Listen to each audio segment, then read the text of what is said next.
പ്രസംഗിക്കാതെ പ്രസംഗം അവസാനിപ്പിക്കുക എന്നത് ഒരു സാമാന്യ മര്യാദയും നീതിയുമാണ് എന്നെനിക്ക് ബോധ്യമുണ്ട്. അതുകൊണ്ട് വളരെ ചുരുക്കമായ ചില കാര്യങ്ങൾ മാത്രമേ പറയാൻ ഞാൻ ആഗ്രഹിക്കുന്നുള്ളൂ. ആദ്യ പ്രമേയമായി അവതരിപ്പിച്ച പ്രിയനായ നമ്മുടെ മദിനി സാഹിബ്, ആ പ്രമേയത്തെ അനുകൂലിച്ചുകൊണ്ട് നിയമസഭയിലും ചർച്ചകൾ നടന്നിട്ടുണ്ട്. കേരളീയ ജനസമൂഹത്തിന്റെ വികാരമായി അത് മാറിയിട്ടുണ്ട്.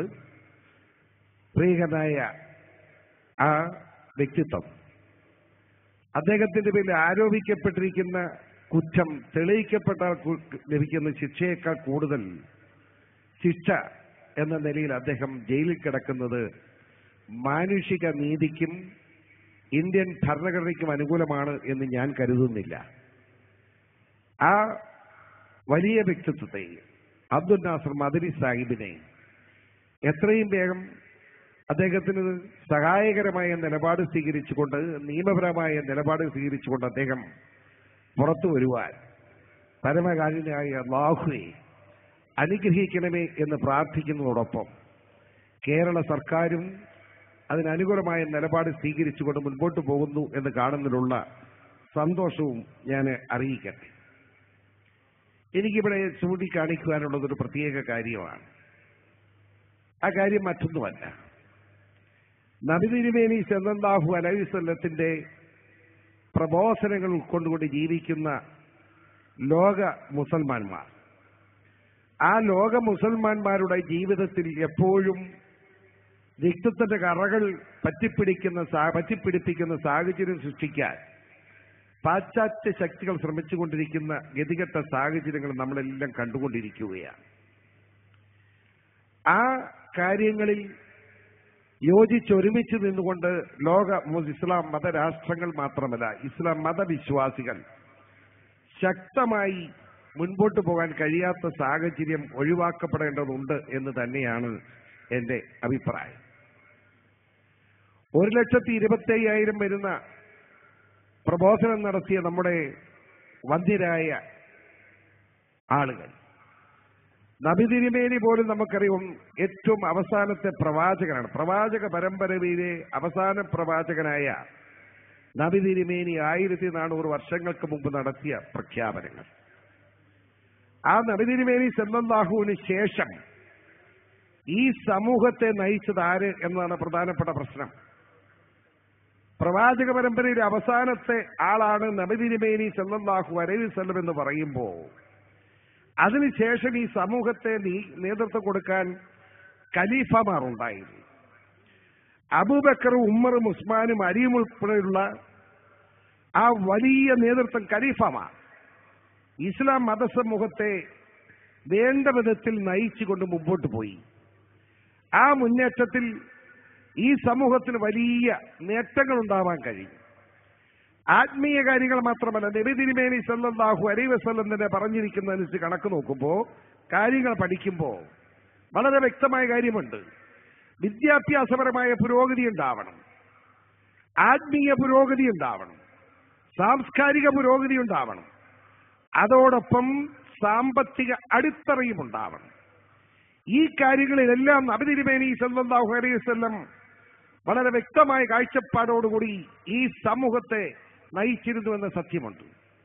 അതിനുശേഷം വന്ന ഖലീഫമാർ, അവർ അതേ നിലയിൽ തന്നെ ഈ സമൂഹത്തെ നയിക്കുവാൻ കഴിഞ്ഞതുകൊണ്ട് ലോകത്ത് തന്നെ ഇസ്ലാം മതവിശ്വാസികളായ ആളുകൾക്ക് മുമ്പോട്ട് പോകാൻ കഴിഞ്ഞു.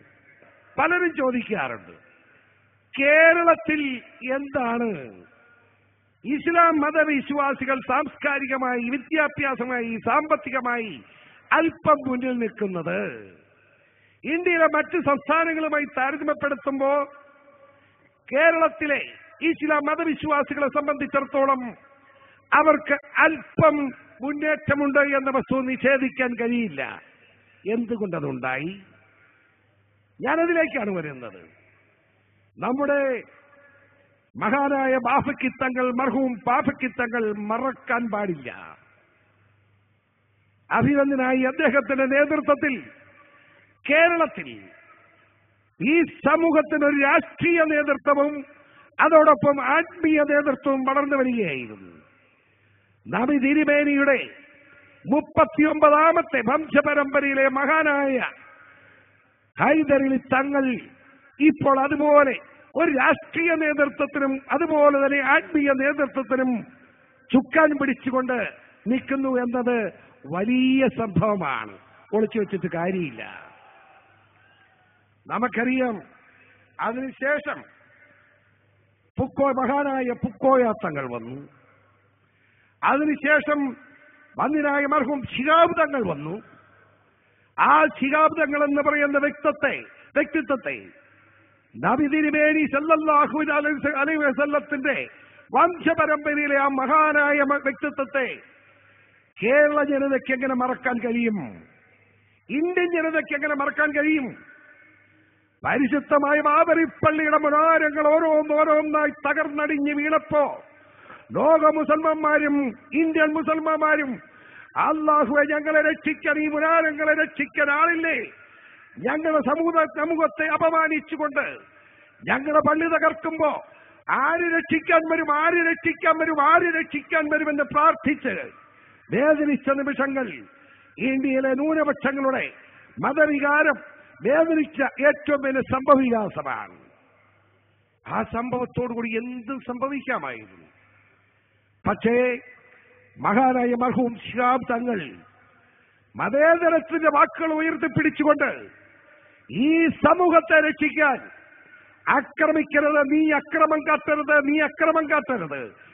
അക്രമം കാട്ടരുതെന്ന് നബി തിരുമേനി സല്ലല്ലാഹു അലൈഹി വസല്ലം അദ്ദേഹത്തിന്റെ അവസാന പ്രസംഗത്തിൽ ശക്തമായി പറഞ്ഞിട്ടുള്ള ഭാഷ എടുത്തുകൊണ്ട് മഹാനായ ശിഹാബ് തങ്ങൾ ഇന്ത്യൻ മുസൽമാന്മാരോട് പറഞ്ഞു, അക്രമം കാട്ടരുത്.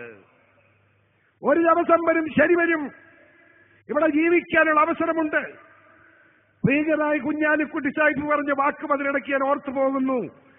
ഈ ഇന്ത്യയിലെ മുസൽമാന്മാർ തട്ടുപൊളിച്ചു വന്നവരല്ല. അത് ഞാൻ ഓർക്കുകയായി ഇതിനിടയ്ക്ക്. ഏതായാലും ആ ശിഹാബ് തങ്ങൾ, മർഹൂം ശിഹാബ് തങ്ങളുടെ ആ നേതൃത്വം ഇന്ത്യയിലെ ഇസ്ലാം മതവിഭാഗത്തെ എന്നതുപോലെ തന്നെ പ്രത്യേകിച്ച് കേരളത്തിലെ ജനസമൂഹത്തെയും ഇസ്ലാം മതവിശ്വാസികളെയും സാംസ്കാരികമായും വിദ്യാഭ്യാസപരമായും സാമ്പത്തികമായും വളർത്തുന്നതിൽ ഉതകി എന്ന വസ്തുത നിഷേധിക്കാൻ നമുക്ക് കഴിയില്ല. സമസ്തയുടെ SYSന്റെ എല്ലാ പ്രവർത്തനങ്ങൾക്കും എന്റെ അകമഴിഞ്ഞ സഹായമുണ്ടാവും എന്ന് അറിയിച്ചുകൊണ്ട് SYSന്റെ പ്രവർത്തകർക്ക് അഭിവാദ്യങ്ങൾ അർപ്പിച്ചുകൊണ്ട് എന്റെ എളിയ വാക്കുകൾ ഞാൻ ഉപസംഹരിക്കുന്നു.